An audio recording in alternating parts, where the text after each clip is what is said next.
quels étaient les moyens de communication Ben, à l'époque gauloise? La voie Agrippa, la voie romaine Agrippa, c'est ni plus ni moins qu'une voie gauloise.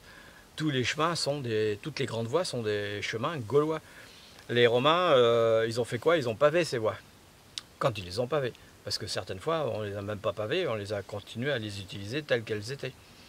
Il ne faut pas oublier que quand Jules César part de Rome pour aller en Belgique, il y va en moins de 3 semaines. Hein.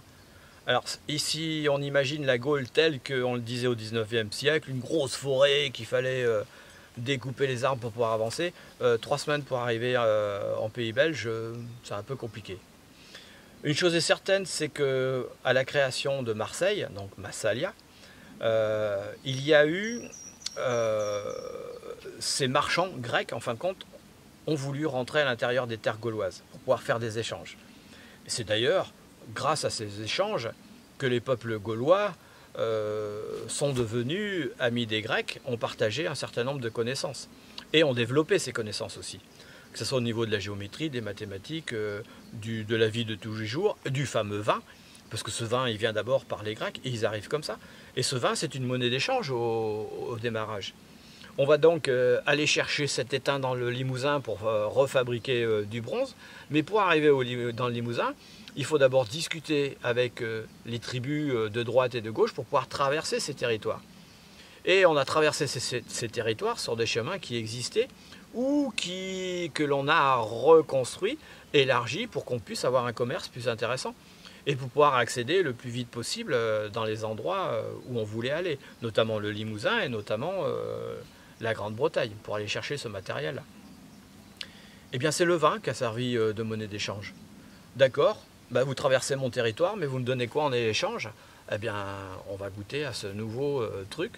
Voilà, goûtez ça, ça vous plaît? Bah oui, ça nous plaît. Et les échanges se sont faits grâce au vin au démarrage. Et ensuite, on a échangé les marchandises, parce que si vous traversez ici, on peut récupérer certaines poteries intéressantes. C'est aussi comme ça que ces poteries grecques sont rentrées aussi chez nous. Et les poteries qui viennent d'Italie aussi. Et puis dans l'autre sens, elles sont aussi redescendues, nos poteries. Et nous aussi, on a un savoir-faire, les Gaulois. On a un gros savoir-faire. La quasi-totalité de toutes les charrettes, de tous les chars, ont tous des noms gaulois. Ce sont les Gaulois qui les ont fabriqués. Et donc, pour pouvoir transporter ces marchandises, il va falloir les fabriquer. On va les fabriquer. Et là, on a un commerce qui se met en place, tout doucement. Effectivement. Et puis, on a aussi une politique qui se met en place. On a aussi cette ambassade.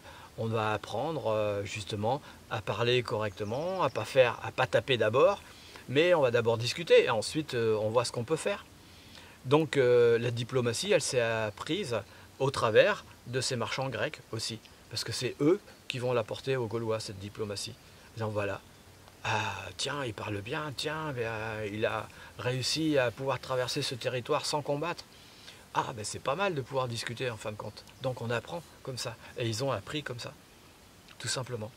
Et ils ont appris sur ces routes qui existaient, qu'on a élargies, qu'on a peut-être réparées, qu'on a peut-être bouché les trous, très certainement. Et quand les Romains sont arrivés, les routes, elles existaient déjà. Et donc ils ont remis des pavés sur certaines routes, mais beaucoup de routes n'ont pas été pavées.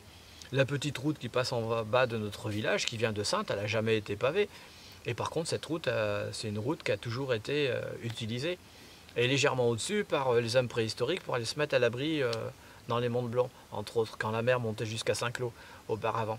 Et ça a toujours été la route du sel, du poisson, du vin, entre Saintes et Bourges, en passant par Argenton-sur-Creuse, Argentomagus.